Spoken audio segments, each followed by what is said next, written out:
ใส่ลายเข้มหมดนี่กินแต่ตัวนี้โลตัสคือเก่าพี่น้องน้ำตาลรักนี้ต้องมีหวานขาดน้ำตาลไม่ได้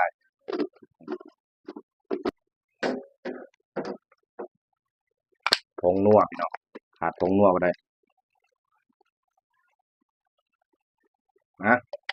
แซ่บมันมีถั่วก็ใส่ซ้ำที่มีเลาะหาซื้อแถวตลาดบ่มีเลยพี่น้องทั่วขาดตลาดปกติสิมีจำละ20 บาทบ่มีเลย10 บาทยังบ่มีหาเนี่ยโอเคเดี๋ยวรอแป๊บนึงจะมาซิมนะครับกันโอเคใส่ใบกะเพราไปเลยเนาะไปเดี๋ยวจะมาซิมกันนะพี่น้องคือสิในการแล้วบัดนี้ลองซิมมันก่อนเมื่อกี้ยังบ่ได้ซิมนะซิมดูก่อนนะครับ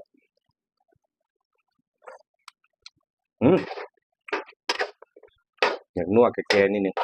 พอดีใช้กับข้าวเลยเห็นไหมใส่ใบกะเพราเลยพี่น้องนี่ใบกะเพราใส่ไปเลยวันนี้บ่มีมะกรูดใส่ใบกะเพราแทนใส่ละลายเอาให้มันหอมใบกะเพราบ่แม่นใบกะเพราใหญ่นี่พี่น้องใบกะเพราน้อยพวกใบกะเพราน้อยสิหอมกว่าใบกะเพราใหญ่เติมแต่งสีสันกันเลยพี่น้องด้วยซีอิ๊วดำภูเขาทองนี่ตัวนี้สิให้มันสีสันดำโอเคใส่นิดนึงพอเห็นว่าหน้ามันก็จะออกดำๆไปเนาะเขาเอิ้นว่าแทนน้ำมันหอย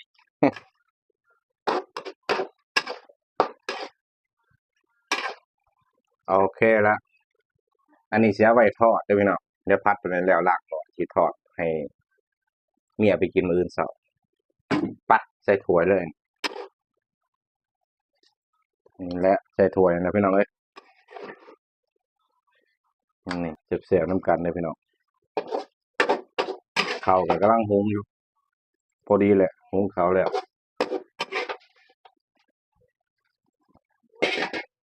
นี่พี่น้องไปล้างหม้อกันเลยเห็นไหมนี่แซ่บๆเด้อไปล้างหม้อก่อนสิมาทอดไก่